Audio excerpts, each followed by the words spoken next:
اللہ اکبر اللہ اکبر وللہ الحمد۔ عید کی روح ہی تکبیر ہے۔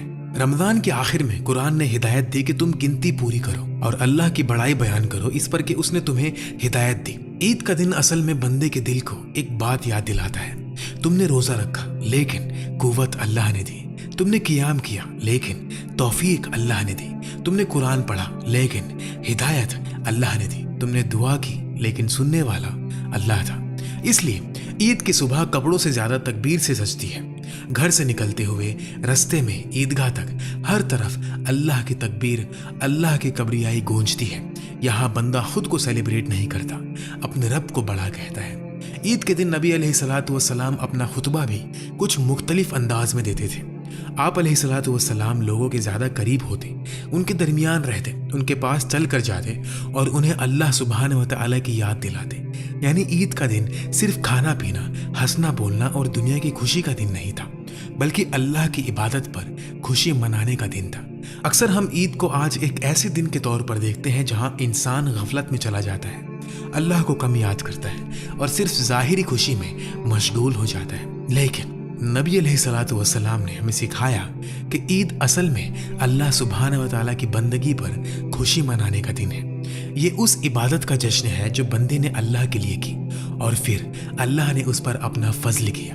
اسی لیے نبی علیہ الصلوۃ والسلام عید کے خطبہ کے آخر میں 3 مرتبہ فرماتے، تصدقوا تصدقوا تصدقوا، یعنی صدقہ دو صدقہ دو صدقہ دو، دوسروں کو دو، غریبوں کو دو، ضرورت مندوں کو دو۔ یعنی عید کی خوشی اپنے تک محدود مت رکھو بلکہ اسے بانٹو، اپنی خوشی میں دوسروں کو شریک کرو۔ سوچو جب صفیں بن چکی ہوگی اور رسول اللہ صلی اللہ علیہ وسلم تکبیر کہتے ہوں گے تو صحابہ کے دل کس حال میں ہوتے ہوں گے؟ یہ وہ لوگ تھے جنہوں نے نبی علیہ السلام کو بھوک میں دیکھا، ہجرت میں دیکھا، جنگ میں دیکھا، دعا میں دیکھا، آنسوؤں میں دیکھا، اور اب وہ انہیں عید کے دن دیکھ رہے ہیں۔ ان کے لیے عید صرف شیر خرما یا خوشی کا نام نہیں تھا، عید اللہ کے رسول کے ساتھ ایک اور صبح دیکھ لینے کا نام بھی تھا۔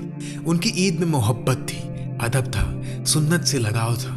وہ دیکھتے تھے کہ نبی علیہ الصلوۃ والسلام نماز سے پہلے کھا کر نکلتے ہیں، وہ بھی ویسا ہی کرتے۔ وہ دیکھتے کہ آپ ایک راستے سے جاتے اور دوسرے سے واپس آتے، وہ بھی ایسا ہی کرتے۔ ابن عمر رضی اللہ تعالیٰ عنہما سے روایت ہے کہ وہ عید کے لیے ایک راستے سے جاتے اور دوسرے سے لوٹتے اور بتاتے کہ نبی علیہ الصلوۃ والسلام کا بھی یہی عمل تھا۔ اس میں بھی کتنی خوبصورتی ہے۔ عید صرف عیدگاہ تک جا کر نماز پڑھ لینا نہیں، بلکہ شہر کی فضا میں اللہ کی نشانیوں کو پھیلا دینا ہے۔ زیادہ لوگوں سے ملاقات، زیادہ سلام، زیادہ دعا، زیادہ گواہی کہ آج اللہ کا دن ہے۔ صحابہ رضی اللہ تعالیٰ عنہما جب ایک دوسرے سے ملتے تھے تو وہ کہتے، تقبل اللہ منا ومنکم، اللہ ہم سے اور تم سے قبول فرمائے۔ تو ذرا غور کرو کتنی گہری بات ہے۔ آج ہماری زبان پر اکثر عید مبارک ہوتا ہے، لیکن صحابہ کے دل میں قبولیت کی فکر ہوتی تھی۔ انہیں پتا تھا کہ رمضان کا اصلی سوال یہ نہیں کہ کتنے روزے رکھے، اصلی سوال یہ ہے کہ کتنے قبول ہوئے۔ اصلی ڈر یہ نہیں کہ عید آ گئی، اصلی ڈر یہ ہے کہ کہیں ہم ان لوگوں میں سے نہ ہو جنہیں صرف بھوک ملی، اجر نہیں ملا۔ اس لیے ان کی عید مبارک بعد بھی دعا تھی، عبادت تھی، اخلاص تھی۔ وہ ایک دوسرے کو یاد دلاتے تھے، خوشی مناؤ لیکن قبولیت مانگنا مت بھولو۔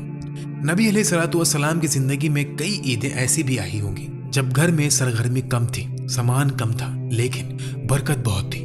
آپ علیہ الصلوۃ والسلام نے امت کو یہ نہیں سکھایا کہ عید میں مہنگے جوڑے ضروری ہیں، آپ نے سکھایا کہ صاف دل ضروری ہے۔ آپ نے یہ نہیں سکھایا کہ عید کا مطلب بازاروں کو بھر دینا ہے، آپ نے سکھایا کہ عید کا مطلب سجدوں کے بعد مسکرانا ہے۔ آپ نے یہ نہیں سکھایا کہ صرف اپنے بچوں کو خوش کرو، آپ نے سکھایا کہ امت کے کمزور لوگوں کو بھی اس خوشی میں شریک کرو۔ اس لیے زکوٰۃ الفطر کا نظام بھی رکھا گیا تاکہ عید کا دن فقیر کے لیے بھی بھوک کا دن نہ رہے بلکہ عزت اور کفایت کا دن بنے۔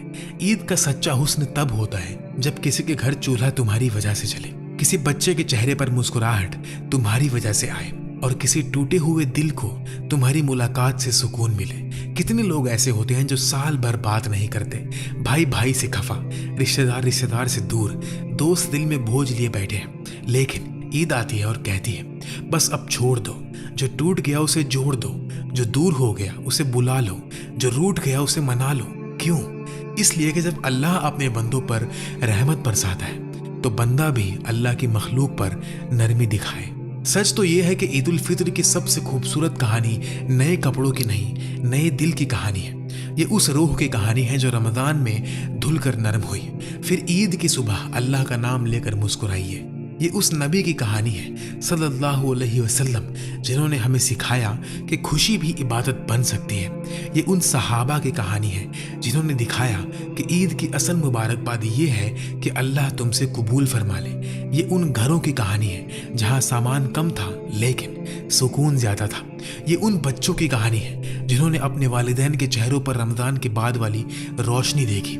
یہ اس امت کی کہانی ہے جو ایک مہینے کی بندگی کے بعد ایک صبح ایک میدان میں جمع ہوتی ہے اور پوری دنیا کو بتاتی ہے ہماری خوشی کا مرکز اللہ ہے۔ اس لیے جب بھی عید الفطر آئے اسے بس ایک دن مت سمجھنا، اسے اپنی روح کا آئینہ سمجھنا۔ دیکھنا کہ رمضان نے تمہیں بدلا یا نہیں، دیکھنا کہ تمہاری زبان میں نرمی آئی یا نہیں، دیکھنا کہ تمہارا دل غریب کے لیے پگھلا یا نہیں، دیکھنا کہ تمہاری آنکھ اللہ کے ذکر پر نرم ہوتی ہے یا نہیں۔ اور پھر عید کی نماز میں جب امام تکبیر کہے تو صرف الفاظ نہ دہرانا، اپنے دل کو بھی کہنا اللہ واقعی سب سے بڑا ہے، میرے کپڑوں سے بڑا، میرے غم سے بڑا، میری خوشی سے بڑا، میرے گناہوں سے بڑا، میری امید سے بھی بڑا۔ تب شاید تم وہ عید چھو لو جو نبی علیہ الصلوۃ والسلام نے اپنی امت کو سکھائی تھی، صاف، روشن، نرم، متوازی، عبادت سے بھری ہوئی اور اللہ کی طرف لوٹنے والی۔ اور شاید پھر جب تم کسی سے ملو تو تمہاری زبان سے بھی وہی نکلے جو صحابہ کے دلوں میں تھا، تقبل اللہ منا ومنکم۔ کیونکہ اصل میں عید کا سب سے حسین جملہ بھی یہی ہے اور سب سے گہری دعا بھی یہی، یا اللہ جو کچھ ہم نے کیا اسے قبول فرما۔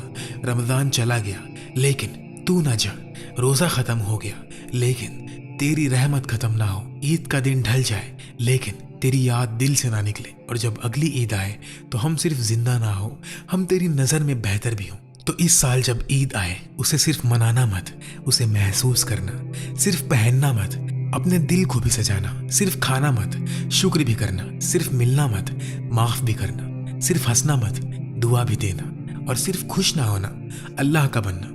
کیونکہ اصل عید اس کی ہے جو رمضان کے بعد بھی اللہ والا رہ جائے۔